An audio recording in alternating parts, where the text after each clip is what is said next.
तीव्रेण तीव्रेण भक्ति योगेन, भक्ति तो करनी है लेकिन उत्कंठा के साथ करनी है। किसके साथ करनी है? उत्कंठा के साथ। उत्कंठा का मतलब क्या होता है? हरिद्वार की सच्ची घटना है, आगे की जाती है, आप भी जाना चाहोगे? बोलते हैं अरे त्रिवेण भक्ति करने के लिए बोल रहे हैं कौन? सुखदेव गोस्वामी। त्रिवेण भक्ति योग, भक्ति तो करनी है लेकिन इसमें त्रिवेण अवस्था में किया था, उत्कंठा में किया। तो शिष्य ने बोला गुरु त्रिवेण का मतलब क्या है? गुरु जी ने बोला अच्छा त्रिवेण भक्ति जानना चाहते हो, कल कर देंगे। कल हम आपको बताएंगे त्रिवेण भक्ति क्या होती है। तो अगले दिन प्रातःकाल में ही 5 बजे गुरु जी बोले चला आज इच्छा हो गई है हल्की पौड़ी में स्नान करने जाएंगे। आ जाएंगे आज हम कहाँ जाएंगे? हल्की पौड़ी में स्नान करने की इच्छा हो गई है, आप चलते हैं हम हल्की पौड़ी में स्नान करना है। चलो वो उसी शिष्य को अपने साथ लेकर कहाँ पहुँच गए? हल्की पौड़ी में पहुँच गए। और हल्की पौड़ी में जाकर के कपड़े निकाल के अपने शिष्य के साथ गंगा जी में प्रवेश कर गए और दोनों ने डुबकी लगाई। जब डुबकी लगाई तो गुरु जी ने क्या किया? जटाधारी गुरु चला गए तो गुरु जी ने क्या किया? आपने शिष्य की जटा को पकड़ के तो खूब पानी में डुबो दिया। वो तड़पने लगा, पर गुरु थे तड़प रहा था, फिर थोड़ा सा छोड़ दिया, फिर सांस किया, फिर दोबारा पकड़ फिर डुबो दिया, फिर छटपटा मछली की तरह बोलो हरे कृष्णा, फिर ऊपर गया, फिर दोबारा फिर डुबो दिया। कितनी बार किया? 3 बार। कितनी बार? 3 बार। और 3 बार करने के बाद छोड़ दिया। और सोचो साल वो कहाँ भागा? गंगा जी बाहर भागा। हरे कृष्णा। गुरु जी के आज मुझे अपने साथ यहाँ मानने के लिए गए थे क्या? गुरु जी बोले भैया तुमने तो पूछा था ना कि तीव्र भक्ति क्या होती है, उसका उत्तर देने के लिए तुम लेकर गया। अरे क्या तो आप भी डुबो मारने के लिए गए थे? बोलो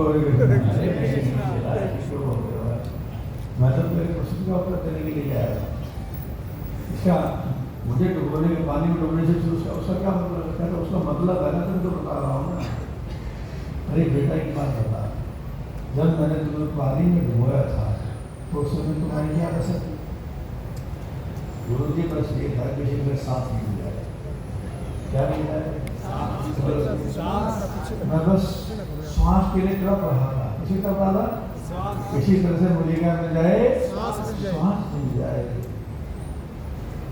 सच बात है।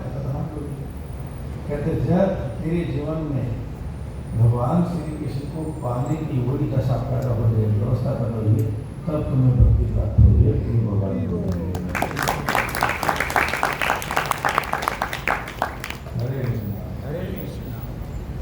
भाई भागवत के श्लोक बड़े गहरे हैं, इनको समझने के लिए थोड़ा बुद्धि लगानी पड़ती है। त्रिवेण भक्ति होगी, भक्ति तो करनी है लेकिन किसके साथ करनी है? उत्कंठा के साथ करनी है, ढीलेपन से नहीं। 90% लोग भक्ति तो करते हैं ढीलेपन से। बोलो हरे कृष्णा। सबका मार्ग हरे कृष्णा कृष्णा कृष्णा हरे हरे हरे राम सामने में जब कहते हैं पीछे पड़ते तो कुछ हलचल होती है। लोग गोस्वामी पाद में भी एक बार अपने शिष्य से कहा बेटा एक काम करो, जरा भक्ति खीर के लेके आओ। ब्रिज में जितनी दुकानें हैं वहां से जाकर भक्ति खीर के लेके आओ, भक्ति खीर के लेके आओ। किसको भेजा? रूप गोस्वामी ने अपने शिष्य को भेजा, जाओ भक्ति खीर के लेके आओ। तो सोचा से आपको दुकान होने में भक्ति बिकती होगी, शिष्यों ने सोचा भक्ति बिल्कुल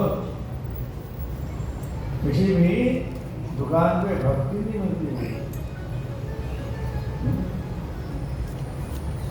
तब लोग गोस्वामी पाद ने कहा कि देखो लोल्यम ही मूल्यम केवलम, ध्यान दीजिए, जिसको भक्ति प्राप्त करनी है, जिसको भक्ति में उन्नति करनी है, भक्ति महारानी को प्राप्त करने की कीमत क्या है?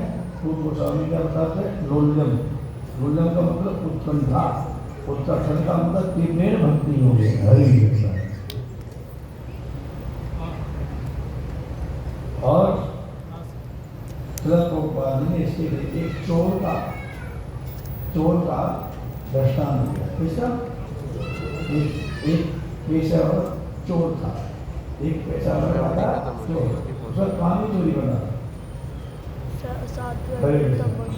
एक बार में किसी साहूकार के यहाँ चोरी करने के लिए गया, तो समय और शेष क्या करा था? तथाकथित ब्राह्मण से भागवत श्रवण कर रहा था। क्या कर रहा है? भागवत चल रही, भागवत चल रही। उसके घर पे भागवत चल रही। अब उसने सोचा भाई अभी तो सारे लोग जाग रहे हैं, सब भागवत सुनने में लगे हैं, अभी तो चोरी करना अच्छी बात नहीं, अभी तो घर में ज़्यादा प्रवेश करना अच्छी बात नहीं। वो भी छुप करके बैठ गया कि जब ये कथा समाप्त होगी, सब सो जाएंगे, तब मैं काम करूँगा, बोलो चोरी करूँगा। तो वह भी छुप करके बैठ गया, मैं कथा पे विश्राम होने की इजाज़त नहीं लगा। और जब छिप के बैठा था तो उस समय वो कथा वाचक सुना रहे थे